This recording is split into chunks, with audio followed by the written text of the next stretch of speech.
Hey guys, this is Mike and Brandon and Colin. If you guys want to do your intros for yourselves. Hi, I'm Brandon. Hi, I'm Colin. You And can, we're And we're you guys Team can, ARG. the ARG Scrubs. No. you guys can check out the description. It has all of our Twitter handles if you want to follow us on Twitter or follow the main ARG Facebook Follow as us and well. don't post. I posted a meme on mine, so Oscar made me. Wow. Memes. It was a popular meme, so I felt very proud of that. I already talked about it on I'm the TCG Scrub podcast too. So. proud of you. Well, all right. So what are we talking about today, Mike? Well, today we are talking about Worlds, because that's coming up soon. And by the time this goes out, well, the week after this video goes out, I will be on a plane ride right over to Japan to get set up for Worlds, and it's going to be super exciting. It's my first Worlds. It's not Brandon's first World, so he's less excited than I am, which sucks. But Hey, I'm still hyped. I love Japan. It's a great I trip. know it's exciting. But anyway, we're here not to discuss, the trip to Japan. Obviously, you'll get videos and memes from me during my time there, but while we're there, we're going to be playing in the Worlds format tournament, which is just New Valhalla 0 and New Valhalla 1, which is the starter decks and New Dawn Rises. It's a very different kind of thing. We haven't seen this since 2016 when we had the just Lapis Cluster set 0 and set 1, where it's just those two sets. So it's a self-contained format. It will never be revisited unless for like casual draft play. But it's a very different format, and we'll see certain powerhouses, and we're going to be going over the tiers that we think we'll be seeing, as well as which decks we think will be coming out on top. In a moment, you should be seeing a little tier list coming. We'll be over there. Might be over there, right? There. Okay, cool. So we'll be seeing a tier list over there, which goes over each ruler, with which we think they'll be, representing, and where we think they'll be falling in terms of the amount of tops, the amount of players in tops with those specific decks, and we'll go over them starting from the top. Yeah, that So, sounds like a plan. Yep. Might as well jump right into it. The first one on the list is Loki and Arthur, both tied for the same spot, just because they're both here representing the exact same deck. That's case in point, minus like a Master Rune and like a sideboard card. Because Brandon, you mentioned that Loki siding into Fenrir is going to be a big deal against like a Darkness matchup of sorts. Well, I mean, so there really just aren't that many cards to have a full 15-card sideboard, especially given that we can't side runes anymore. So basically, every playable blue card that's not in the main deck is going to be in the side. One of the ones for Loki that's somewhat relevant is Fenrir. It's not like it's a blowout, but it's good against some of the later control decks, so that's kind of a difference there. Arthur doesn't really have any major tools he can go into against other decks.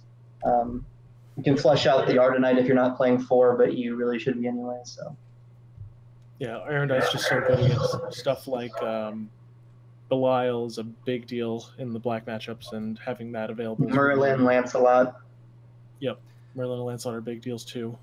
Just everything with regard to that. Again, we're going to be seeing Arthur and Loki both playing the Knights package. We know how disgustingly strong Lancelot is in this metagame. We know the comeback ability with Scrap and Build. We know the power of maintenance. Both the Master Runes for these cards, while not like total blowout cards, are still very, very good for just little like extra benefits. And then the fact that both of them have J-Ruler sides is actually the reason that you're going to see these above Hanzo in my mind. Having the more late game action with the J-Rulers and just having that strategy to fall back on will actually give these decks a little bit of an edge in the Hanzo versus Loki Arthur Knights matchup. So it's definitely cool to take a look at that and just know that's going to happen. And then literally the only difference between them is that Arthur is better against Brunhilde due to him having flying, and then Loki, as mentioned before, can side into Fenrir to beat up on Lucifer a little bit. So the deck's basically the same. The core mechanics are all the same in there, but it depends on which decks you want favored against and which decks you really want to just work with properly based on your playstyle. Yep. I think Loki's probably a little bit better in the mirror. It's nice late game to put like so eventually in the machine's mirror, if one of you doesn't get on board and win instantly, which is typically how the machine mirror goes, then instead it goes ridiculously late and ridiculously attrition based, and eventually you'll slam a huge Gwaine, turn it sideways, and consume a blocker, and that's a lot more relevant.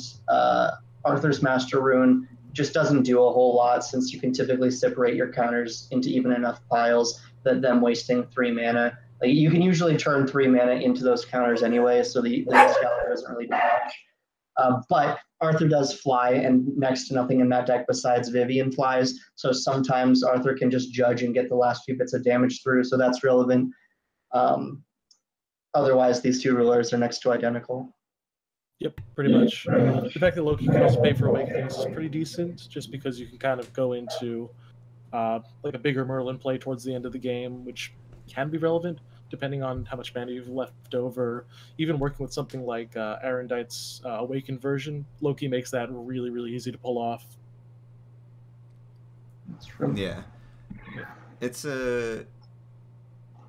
And like you mentioned, I do really like that Arthur has the option of flying and potentially being a big dude, but it really depends how your deck is constructed and where the focus is, and if you're actually able to, because you could not dead draw, but do a really bad draw when he flips over, so you just have like a blocker that doesn't actually kill anything, essentially is a downside that could be. So when you judge Arthur, you're going to want to have some number of Sky Rounds and Magic Stone of Dramaturgy out, and both of those buff Arthur. So typically, even if you just hit 2/2 drops, if you have Sky Rounds and Dramaturgies, you'll usually get him to be at least 8 or 9 attack. So it's not that big of a deal. Yep. And with that 8 or 9 attack comes like a 1600, 1700 butt. And that's really relevant in the Brunhilde matchup because dealing 12 means nothing to a 1700 butt. So yeah. It's pretty much those. Kind of self-explanatory. We all know how strong Knights are and how powerful that entire mechanic is. We're going to stick to that when we talk about Hanzo Knights going down here. Again, these two slots are pretty much interchangeable. They could technically be taking up the same tier, but I personally was the one who put Hanzo Knights a little bit lower than Loki and Arthur Knights, just because I think that due to that J-Ruler ability and the ability to actually use runes and not just chant runes, definitely gives the other two a little bit of favor in that matchup. And I thought just because of that very slight favor, I put them above them. So Hanzo Knights going into A tier. Maintenance is the biggest reason that they're pretty good. And that is very relevant, but Hanzo can still just counter the maintenance. And so if you do that, you're exchanging 0 mana for 0 mana, so it doesn't make that much of a difference. And then they get a J-Ruler and a relevant Energize, plus their other Master Rune, which both aren't really that good anyway. And so that little bit of an edge does put them forward in the mirror. But Hanzo is better against the field. You'd rather be Hanzo against black. You'd rather be Hanzo against white. You'd rather be Hanzo against red, against really anything other than the mirror. And so depending on kind of what you predict everyone's going to bring, that's what will decide between playing a blue ruler or Hanzo. Yep, exactly. And I think that kind of gives the metagame a little bit of a rock, paper, scissors feel. Obviously, not quite a strict rock, paper, scissors because 2 of the rock and paper are both knights. Mm-hmm. Which is a little bit of a kind of a letdown, but you still do get somewhat of a power balance. It's a lot of how you're going to read the players going into this. I've seen a lot of players saying, I want to bring Isis, and I'll be like, okay, time to lose to Hanzo Knights again. So Or Isis. Yeah, I know. So going off of that, again, Hanzo basically same principles with the Master Rune, but also being forced to play the Chant Runes means that you have basically 1 slot to make sure that you don't get blown out by any of the big Master Runes, or just board clears at all. 3 Master Runes that let you just keep some consistency going, like Invitation's really good. It's another one. Scrap and Build, that card's amazing. And the last slot, you kind of have a flex spot at the end. Most of the blue chant runes are decent, but not amazing. So you're a little bit limited there, but normally it's not going to matter if you just continue to build a board and just stick it. Because sticking a board with knights Torrent of Energy is Torrent of Energy is super underrated. I once said that Torrent of Energy is like almost as good as Loki's Master Rune, and I think I stick with that, which is like part of the reason that I think Hanzo Knights keeps up with that deck so well. It's like Torrent's pretty darn good. Yeah, it's not a bad card. Seems a little expensive, but it's nothing to. It is. But I mean, so is Loki's Rune. So. I mean, the fact of the matter is you have other things to be doing with your mana turns 1 through 5. So like the difference between 3 and 4 in a rune slot that you're not going to cast early doesn't really make that much of a difference. Right, exactly. So pretty much it seals up everything for Hanzo. It's just the same thing as the other one, just slightly tweaked. Yeah. Moving down one, we go to Lucifer, because the reason that Lucifer and Brunhilde are both the ones that I think do stand up to Arthur and Loki pretty well is due to the fact that their master runes and just the general rune deck they have is really good for clearing out bigger boards. Lucifer is a little bit higher at the B+ tier just because he is normally favored against Brunhilde. I played the matchup very well pretty much recently, and it definitely feels like a struggle, especially if they start siding into Belial's, because Belial's gross against a deck that's trying to maintain a board state.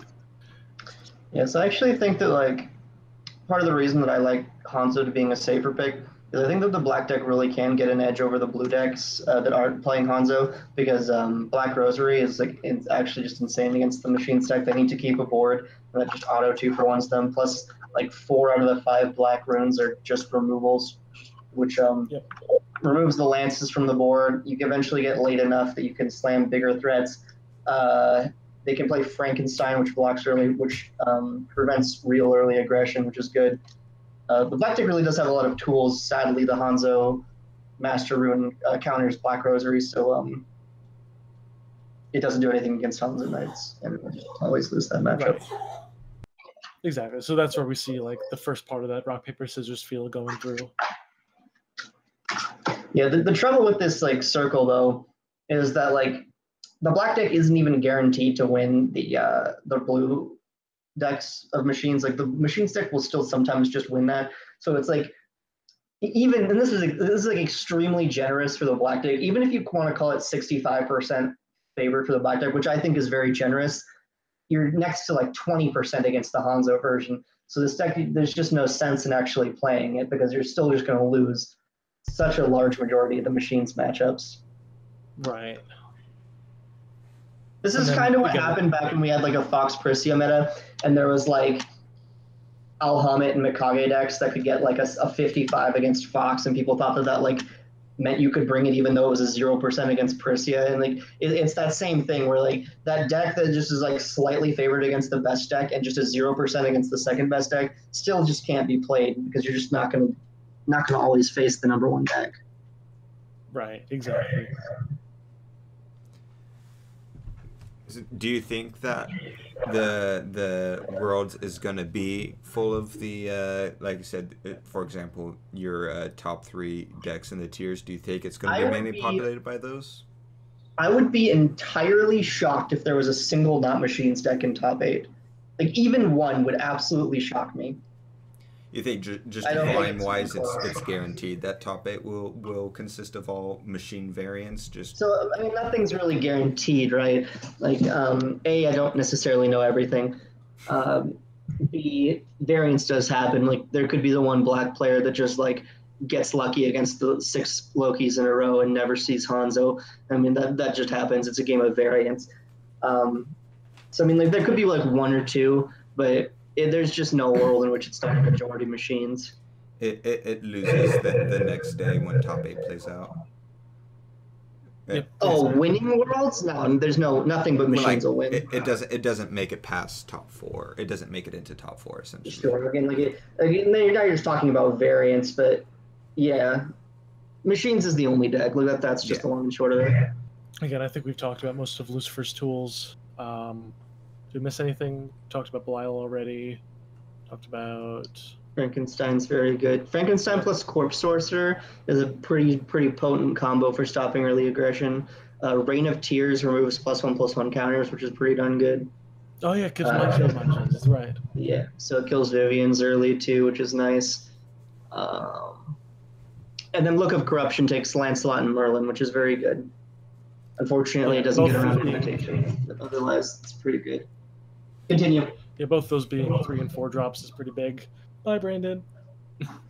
I'm still here. Okay. Yeah, no, I'm just curious because you guys were talking about the different matchups you would see and stuff like that. Just like statistically, how many matchups do you see yourself play? Like you go up, you sit down, you're playing against another person playing a ruler. What are the odds that that person is not playing one of those 3 rulers with a machine variant? Like, do you think there's any odds that you'll face? I really do not have a good sense of that right now.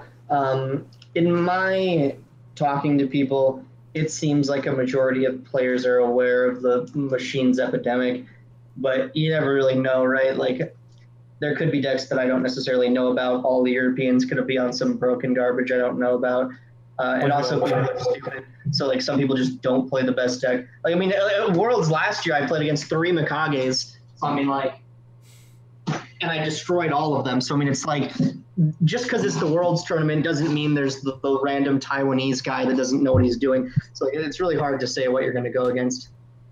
Right, especially because I've seen a lot of people, once the TR went through, I know a lot of people were like, oh, now I'm free to play something else. Maybe they didn't get the memo that Knights are disgusting. Right. I mean, like, good Europeans were on the US bait. I don't know if they were just baiting or trolling, but they said, like, Hanzo Machines is not the best deck anymore. And I was just like, all right. I don't know if you haven't tested. Trolling or, they could be trolling me, and that's a very real possibility. Sometimes these players just go on and say things that aren't true because who knows? They want it. It gives them an edge.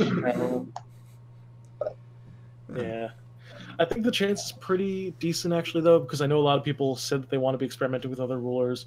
I know some people want to go. I'm sure some people will be playing Isis because she's just, like, right on the cusp of being decent against these other rulers, but again, definitely not favored by any means. What else? Obviously going to see people trying to play Fushi. Somebody's going to be trying to be cute with making 3 elephants, and then you're just going to Lancelot them. They will no longer want to play elephants. My favorite thing about that elephants card is you pay 5 mana to make 3 tokens that all die to Lancelot and are all smaller than my 1-drops. So my 1-drops are all bigger than 10/10. Yeah, I also like how it's a 5-cost card that immediately curves into Belial being a 6-drop. Primo.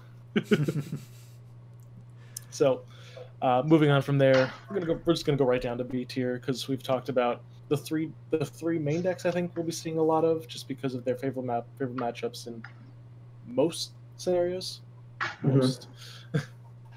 But then going down to Brunhilde, who's kind of in the similar boat to Lucifer, where you just have that one rune that's like a big board clear that just helps in the matchup, that has a decent amount of comeback mechanic, which is really nice. I actually did a lot of testing with Brunhilde, and I like the way the deck plays, but I see how it struggles against specific matchups.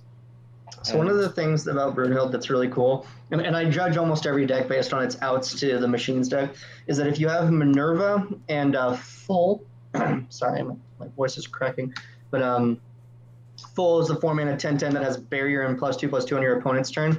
If you have that and Minerva, which gives indestructible on your turn, then there's no out for Lancelot to use his 3 counter thing to kill it. He can still use his 10 counter board wipe thing, and that's basically how it always dies.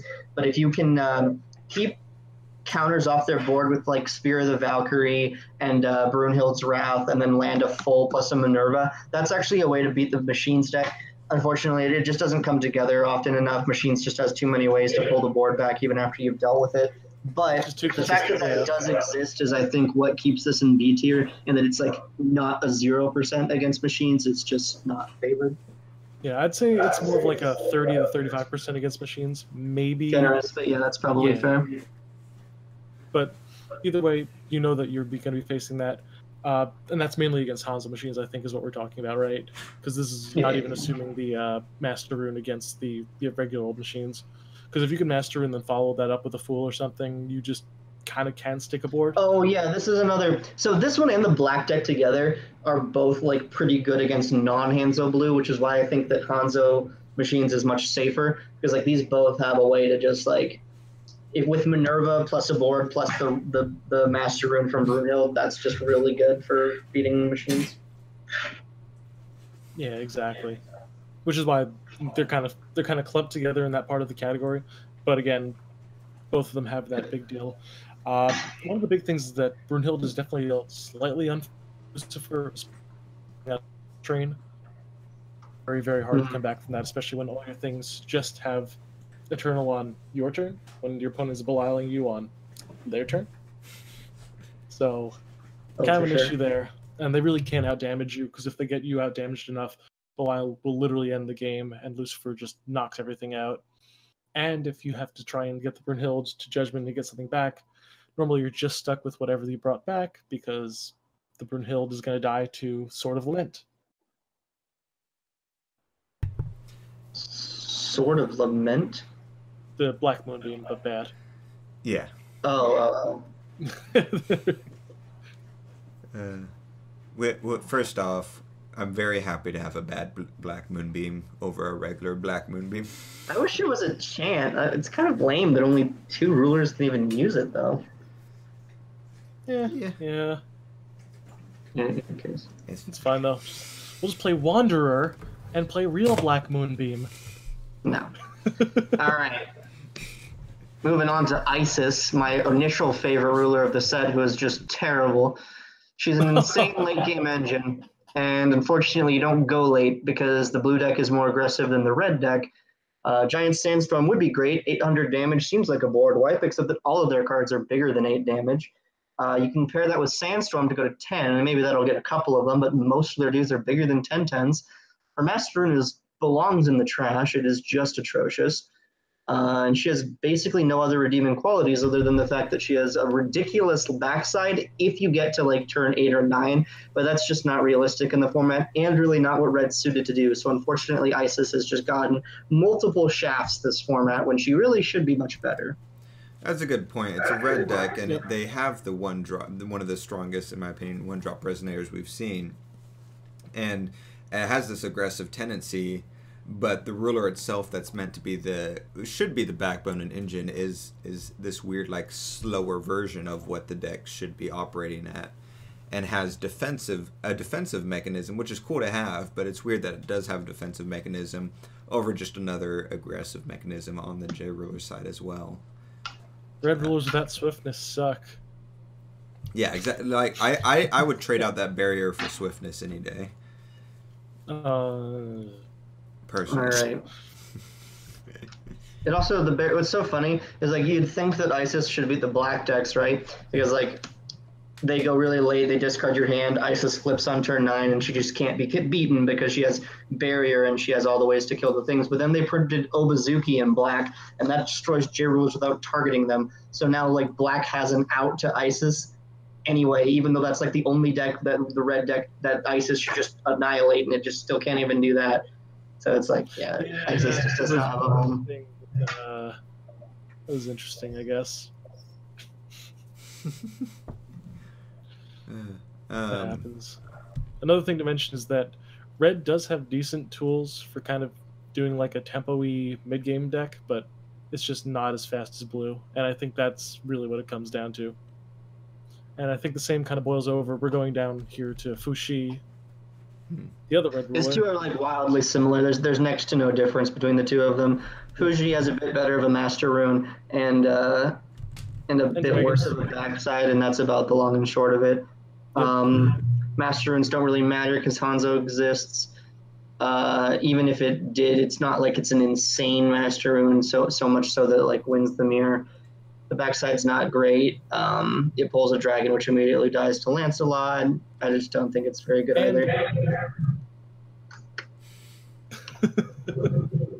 Yeah, that's Fuzi. Judges for like just 5 mana, so much. I know, it's like bad. He does fly though. That's a very real line of text. Wait, does he? Yeah, Fuji? he's on a dragon. He does. Fushi? Yeah. Maybe I'm crazy. Don't quote me. He has flying. He does. Okay. I was like pretty sure. Yeah, he's riding. Oh my god, he's he riding does. a fiery I totally missed dragon. that. I know he's riding a fiery dragon. The dragon is flying. I know that. Well, surely if he's riding it, then he also has flying. I mean, you're right. Yeah, That what makes you think they sense. would print something with wings and not give it flying? You're crazy. They've done it in the past. I know. But It's literally probably my biggest pet peeve about this game is stuff that has wings that can't fly and stuff without wings that can't fly. I love wait, Avatar. what is of flying the that Magic shouldn't? Stones. Who has flying that Arthur? shouldn't? Yeah. Who? He does have a Arthur. jetpack, to be fair. He does have a jetpack. You're right. But that's that not feels wings. like cheating a little bit. No, there's I forget. There's somewhere in Raid Cluster. There's some weird ones with. Oh, flying. Hanzo Hattori. There we go. Is That's that- one. The 2-mana 3/3 with flying that enters and draws the card. Is Vingolf one though, so I don't think that counts, but whatever. Vingolf isn't canon. Especially not Vingolf 2. No, that's the only one that's canon. All right, moving on to other abysmal tier. We have Lich, who does nothing, Adam Sykart, who does nothing, and Shamimi, who does nothing. Nice. All right. Yeah. That sums them up. Lich gets access to Lucifer's runes, except not for the Master Rune, which is good. So that's a problem. Yeah, Lucifer's Master Rune's kind of just garbage. I mean, Lich's Master Rune is just kind of bad, so there's just no reason not to play it. Its backside is worse than Lucifer's. Adam Sykart looks like it wants to, like, I don't even know what it's trying to get away with. Gaining life, tapping things, giving things toughness. Toughness doesn't matter against Lancelot. Gaining life doesn't matter against that deck at all. And resting things, I guess, is like fine if you're going to be slamming things into them, but you're just not because you don't have any dudes because they have a better mid-range deck than you. And Shamimi just has next to no text. It involves having resonators, which you don't against the Machines deck. Yep. If there was less removal in this game, I think Shmimi might have seen some play, but that's not happening. Yeah, no, the Chimimi is kind of weird. How like it feels almost like a generic draft ruler almost. If it wasn't for the Master Rune, it's like the Master Rune is actually like the nuts. If having 3/10/10s wasn't like smaller than what Machines is doing, wasn't just completely destroyed by black, wasn't completely destroyed by white even with the White's Master Rune. Oh, and wasn't destroyed by red.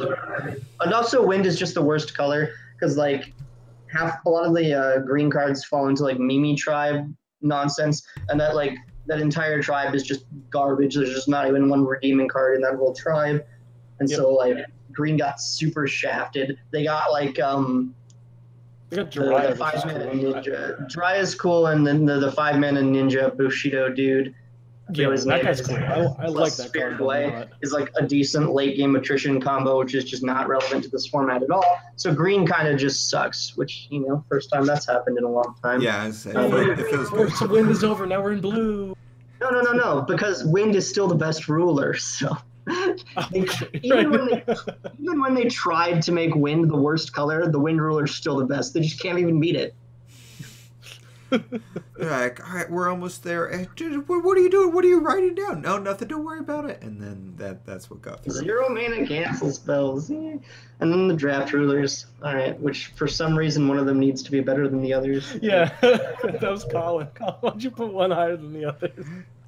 Because visually, I had already made the last box on there, and I didn't want to delete it, so I just made them fill it. All right.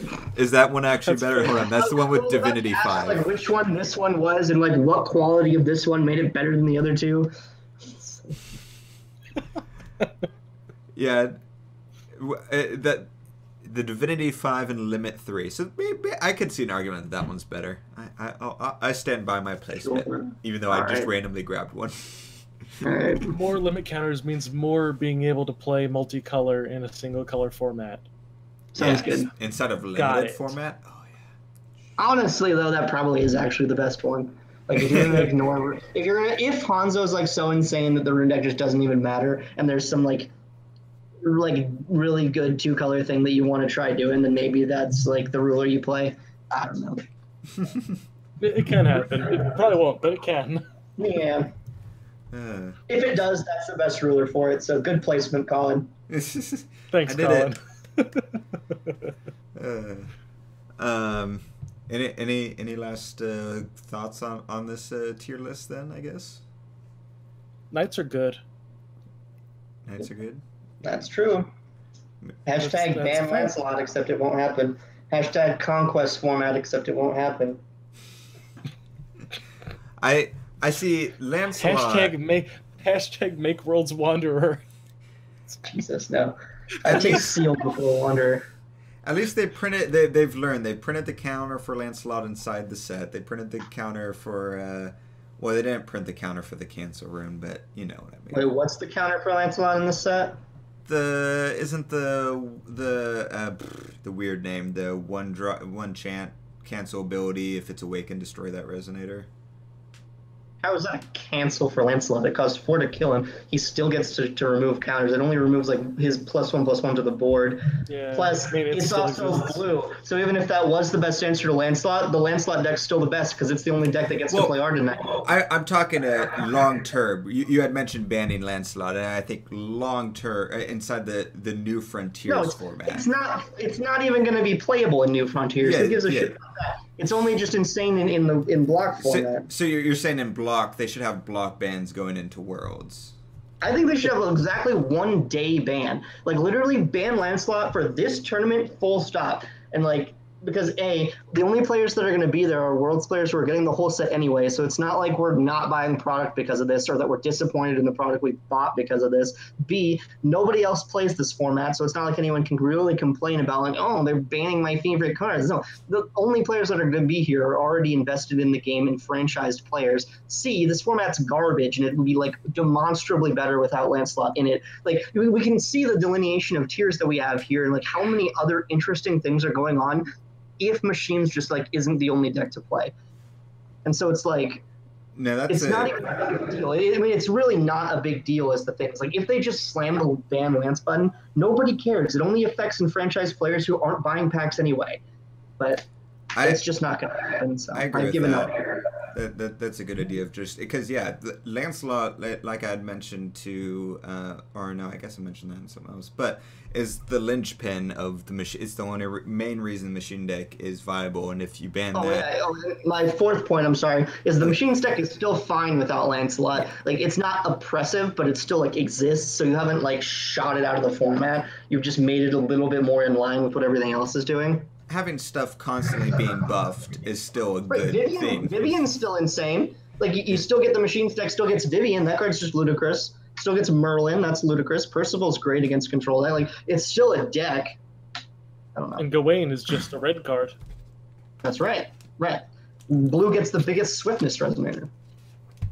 Yeah, no, that would be a good idea. But yeah, because this format, you'll if you guys are stick around for Ruler School's Takeover Week on the video for TCG Scrubs that'll be on there. I go on a whole thing. I'm very upset with how Worlds formats usually are, but yeah, I disagree with Worlds being block format and but if they did something like that, at least that could make it interesting, especially for watching it on stream and stuff like that. It's either going to be boring because you're seeing machines against machines over and over again, or it's going to be irrelevant because you're going to the lower tables that aren't playing machines in order to get variety. So it's just a weird choice all around. But yeah. And the real tragedy of it all is how easy and the fix is. Like, the fix is so easy and it affects nothing, and they just won't do it, which is kind of sad. But yeah, that's life. All right, that's a good closer, I think. Yeah. Other good news is that even if they're focusing on lower tables on stream, there's still players that got invites to Worlds. It's not like it's not garbage. like your run of the mill GP where you're seeing It should be. I say shouldn't. Perfect world. It shouldn't be. But I can't wait to see my ISIS versus Adam Sakart stream. Yeah. Table 97. They're across the street in another convention center. Like 40 tables. Yeah, you got kicked out. Jeremy just like pulls some random like people that aren't even playing in the tournament, just gives them 2 decks, sit them down, because like there's like 2 not machines players in the whole room. There's gonna be a lot of man. I wonder if that's gonna be the biggest like concentration Force Wolves ever had for the amount of like dice being used in one place. Maybe. It's gonna be great. It's gonna be interesting, at least. All All right. right, boys. Anything else we're talking about? I think that's everything. I've gone over the tiers, All right. gone over our opinions on worlds. Yeah. And I have some opinions. you have many opinions, strong opinions. True. Oh. Highly opinionated person. I'll run something by you guys after we're done here. Sounds good. All right. Wait, That's- we're that's our radio, or- secret late show. All right. All right. Well, thanks for watching, everyone. This has been Mike and Colin and Brandon. Bye. Bye.